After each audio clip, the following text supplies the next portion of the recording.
წლების განმავლობაში დაძაბულ პოლიტიკურ ფონზე მოსახლეობის უმეტესი ნაწილი პოლიტიკურ პროცესებში აქტიურად ჩაერთო. Რამდენად არის საქართველოს მოსახლეობა პოლიტიზირებული, ამის გასაგებად ხალხს გავესაუბრეთ. სიმართლე გითხრათ არ მაინტერესებს, და არ ვეხები პოლიტიკას. Მომდინარე პროცესები მაინტერესებს, რა თქმა უნდა, მაგრამ ისე რომ მე კონკრეტულად ვერთობოდე არა.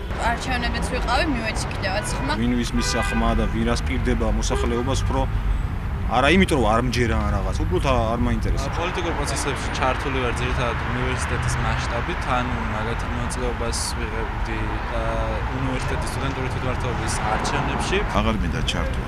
დავანები პოლიტიკას და დავიყავ.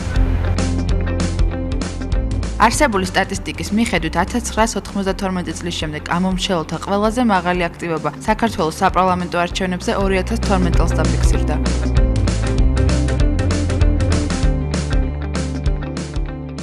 ხალხი დაიღალა გაუსაძლისი სოციალური მდგომარეობით და ეკონომიკური მდგომარეობით, რა მდგომარეობაში ის აღმოჩნდა, რადგან გაჩნდა რეალური ალტერნატივა ამ ხელისუფლების შეცვლისა, ხალხმა აქტიური მონაწილეობა მიიღო ამ პროცესში. ამერიკასა და ევროპაში განსხვავებული მიზეზები აქვს იმას, თუ რატომ არ არიან ადამიანები პოლიტიკურ და საზოგადოებრივ პროცესებში ჩართული. ევროპაში ხშირ შემთხვევაში ეს არის გაუცხოება პოლიტიკისგან, ამერიკაშიც იგივეა, საზოგადოება და პოლიტიკა გაუცხოდა. აზრი დაკარგა პრინციპში ლიბერალურმა დემოკრატიამ, როგორც მოცემულობამ, რადგან ლიბერალური დემოკრატიის საფუძველზე ადამიანები შეიძლება უზრუნველყოფილები იყვნენ რაღაცა სამოქალაქო უფლებებით, მაგრამ არ იყვნენ უზრუნველყოფილი, თქვათ ამ უფლებების გამოყენების შესაძლებლობით.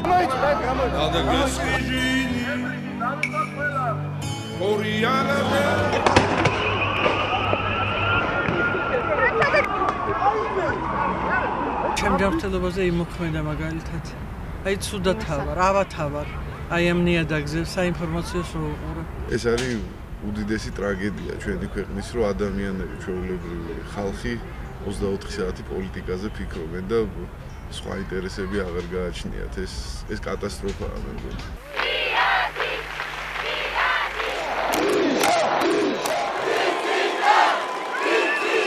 საზოგადოებრივი აქტივობა ეს არის სოციალურად მოციფული ადამიანის რეაგირება რაღაცაზე.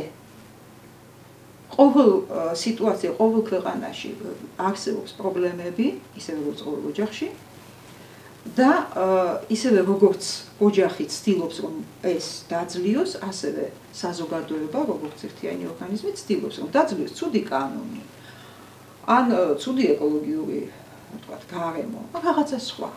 მაგრამ ამას აქვს სერიოზული და არა იმპულსური ხასიათი. თუ საზოგადოებრივი აქტივობა ჩვენ ვესმის მხოლოდ როგორც აი ამ ცუდი სარქველის გახსნა და ნეგატიური ემოციების ამოფრქვევის უფლება, მაშინ ამას მხოლოდ ნეგატიური შედეგი მოყვება. რასაც ამოვაფრქვევ, ის უკან მოგიბრუნდება. ხარ აგრესიული, ქმნი აგრესიულ გარემოს, მე იმ აგრესიულ გარემოში შენ თვითონ არსებობ და არსებობენ შენი ახლობლები და შედეგად მიიღებ იმას, რომ იქნები ყოველთვის გაღიზიანებული.